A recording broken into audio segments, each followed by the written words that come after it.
All right, we're reading another chapter of Kaiji, the 2.4 billion escape arc.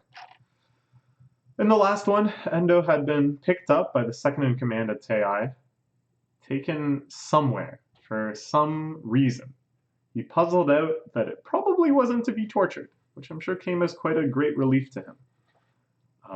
The only situation he can see getting that sort of totally over the top punishment is if Kurosaki was more the type to get revenge, to just let his emotions out, rather than to proceed rationally and in the best interest of Tei.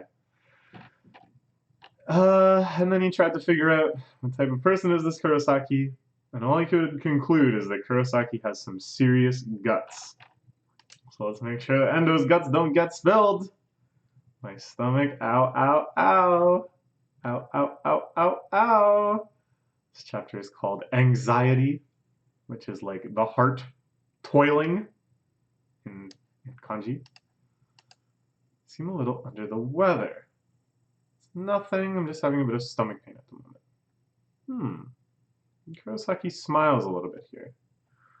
You're rather delicate after all, aren't you? Contrary to your appearance, yeah. It's pretty funny. Yeah. In that case, I'm going to be quite worried about you after this. Oh, no, no, no, no! I think it is big reward! I think it's like an all-you-can-eat buffet or something. Going out for some high-quality yakiniku or something like that? Again, I don't know why. I don't know what could make Kurosaki pleased at all about Endo's performance. But yeah, this is, to me, such an obvious fake out.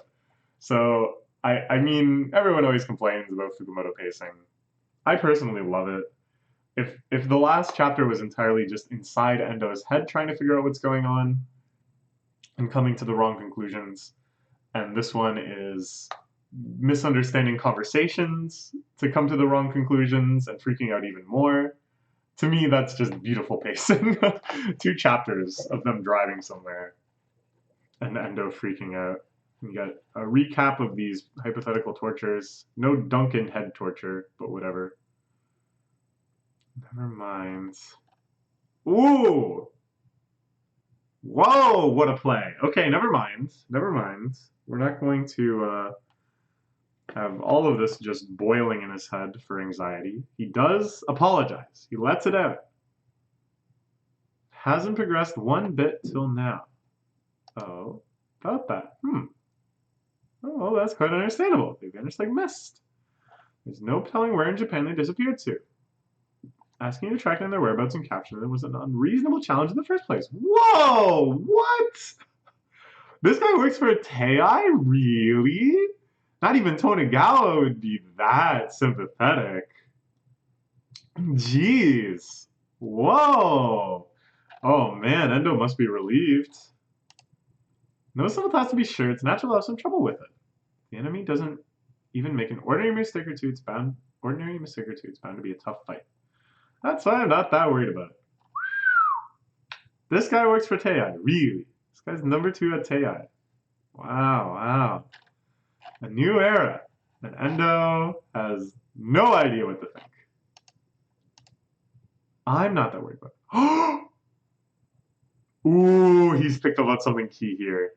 I'm not that worried about it. I'm not that worried about it. But what about the chairman? Ooh, is it torture after all? Is it torture after all? Ooh, is it torture after all? I'm fine with it, but Chairman Kyoto isn't, right? And here we go into Endo's imagination, thinking about the old men saunaing together. Kyoto asking about that riffraff on the land. I'm sure he used a similarly out-of-date expression in Japanese. Now, here's what I think is cool. Literally. Saunaing, I love it. It's great. But I wish I had a bottle of cold water in there. Why have I never thought to do this? I don't know. It just occurred to me now. How wonderful it must be. Okay, I'm gonna keep that in mind. Kaiji, that petty burglar. In your cards to that, and listen to the corporations of our debtors and other like them. The headquarters is making their best effort, but the present moment, as far as progress they've made is concerned, well, they need to extend their time some. Look at that face. Look at Kurosaki's innocent, happy face. This is how he rose to number 2. And this is also how you get beaten. I mean, with a stick. Shannon clicks his tongue. Okay. But is this the scene that actually played out? Again, we can use the number 1 rule of fiction reading. If something is explained to you, if some plan is explained to you, or some backstory is explained to you, something like that, some hypothetical, then that probably won't be the one that's actually true. It's always going to be a surprise. It's possible. In the situation, that conversation is possible. If you're coming over to hear about our standstill, where we've delivered absolutely 0 concrete results, then very naturally it would slip out 1 or 2 irritated tongue clicks. Can't do a good tongue click right now, I don't know why. Dish out a punishment of equal value to that simple tongue click. Yes. I don't know. There's so many mixed signals right now about what could actually happen. I'd be really surprised if Endo ends up getting tortured, though. And yet, at the same time, if he's just rewarded, if it's just a buffet or something, 100 lashes with a whip. Now, this is very interesting to me. Let's do a little bit of investigation here. Before, when he was kind of thinking about the torture again, I'm looking at the previous chapter right now, by the way. That's not quite clear. Look. What is up with this? Here, 1 panel of getting whipped. Here, the same panel, just blowing up. Okay. Please don't issue copyright takedown, please. It's just a brief illustration to make a point. Okay, ready? Different one. Different panel, different expressions. Very key, different expressions. What's up with that? I ask you. Why did Fukumoto use the same panel twice and then draw a new one? Well, whatever. Okay. I'm not a huge fan of seeing these torturous panels anyways. Doesn't have to be a whip, but some punishment that equals up to it at least. At some point we got on the highway towards the mountains. What the heck is this gonna be? I'm still feeling the big fake out. They're going to a really fancy ryokan. They're going to eat luxurious food. It's going to just be like in the new Kurosawa recently. They're going to entertain some American guests or something. Ooh, buried alive in the mountains. Mountains are bad news. What else could that mean but punishment? Restaurants! There's wonderful ryokans up in the mountains. We're going out there to execute me. General manager. Okay. Is he going to breach the question? There's kind of an interesting little social dynamic in situations like this. Someone thinks they're in trouble. They know that they're being punished in some regard. They don't want to be like they know that there's a reason the Punisher hasn't come out right out and said, "Hey, I'm about to punish you," right? They know for whatever effects or intent or whatever, there's like something more procedural that has to happen before the actual punishment can begin. So the punishee, the prospective punishee, doesn't bring it up. Doesn't say, "Hey, am I in trouble?" Right? Because they know this is just going to make the Punisher even more mad. So they silently go along with it.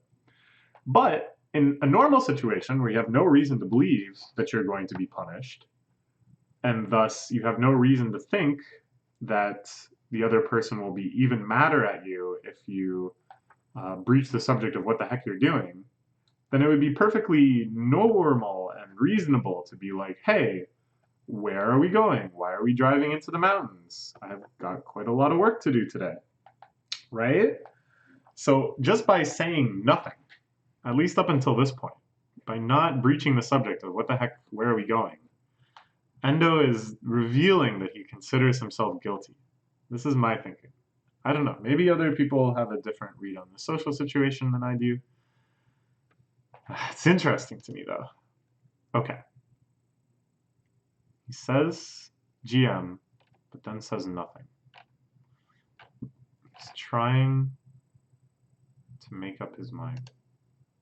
Please just tell me, where are we going in this car right now? And after we get there, what are you going to do to me?